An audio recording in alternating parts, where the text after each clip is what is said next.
మీ అందరికీ తెలియదు ఏంటంటే నేను రాజు గారిని నేను అంకుల్ అని పిలుస్తాను. ఎందుకంటే నేను 8th 9th క్లాస్ ఉన్నప్పుడు మా నాన్నగారు రాజుగారు కలిసి సినిమాలు చేసేవాళ్ళు.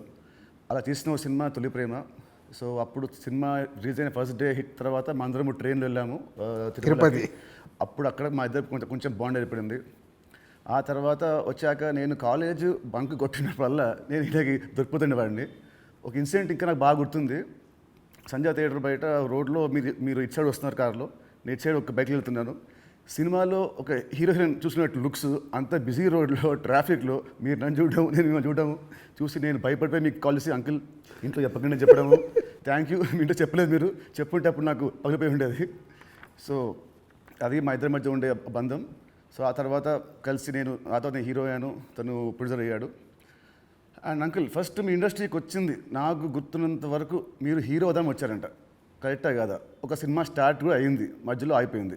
ఇది కరెక్టా ఫాల్సా? కాదు, ఫాల్స్. పక్క పక్క పక్క ఫాల్స్. ఓకే, మీ ఫస్ట్ సినిమా దిల్. ఆ సినిమా స్టార్ట్ ఎలా అయిందంటే అప్పటికి ఆది ఇంకా రిలీజ్ అవ్వలేదు, జయం రిలీజ్ అవ్వలేదు. వినాయక్ గారిని మా నాన్నని హోటల్లో కూర్చోబెట్టి ఎప్పుడు సినిమా రిలీజ్ కంటే ముందే మీరు దాన్ని లాక్ చేశారు. అసలు మీ నమ్మకం ఏంటి, మీ ధైర్యం ఏంటి? రిలీజ్ కాకముందే అప్పటికి ఆది మూవీ రిలీజ్ అయింది, నీ జయం రిలీజ్ కాదు.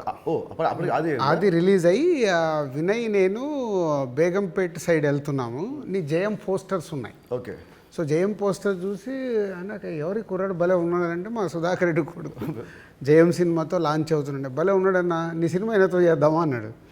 Why not? ఇమ్మీడియట్లీ నేను డాడీకి ఫోన్ చేసి ఆ మీటింగ్, నీ జయం రిలీజ్ కాకుండా ముందే మీటింగ్ చేసాము. సో ముందు సో దిల్తో మీ పేరు దిల్ రాజుగా అయింది. సో మీ ఫీలింగ్ ఏంటి?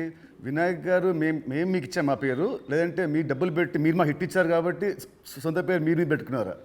అంటే జనాలు ఇచ్చారు అది. పోతే నీకు గుర్తుందో లేదో, ఆ దిల్ టైటిల్ మన దగ్గర లేకుంటే దిల్ పెడదామని నితిన్ అడిగినప్పుడు బూరుపల్లి శివరామకృష్ణ గారి దగ్గర ఆ టైటిల్ ఉంది.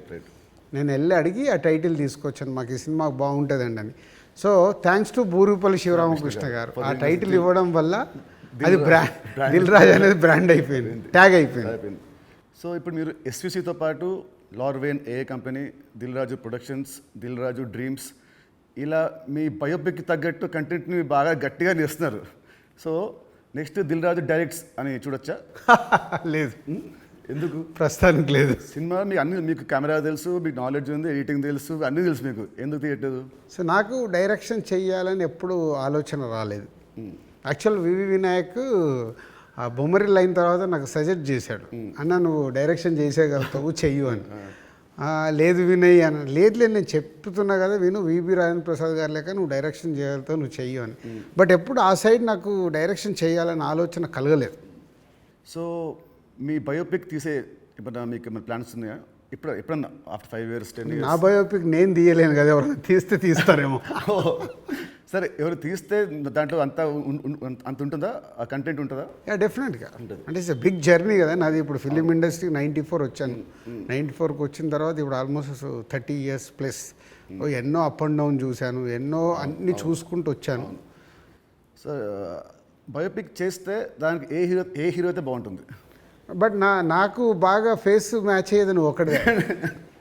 చాలా మంది అంటారు నితిన్ మీ బ్రదర్ అని. సో రాజుగారి బయోపిక్లో హీరోగా నేనే, ఇది ఫిక్స్ అయిపోయింది. ఇప్పుడు ఇవాళే ఈయన ప్రొడక్షన్ డైరెక్షన్ చూద్దాము, నేను హీరోని.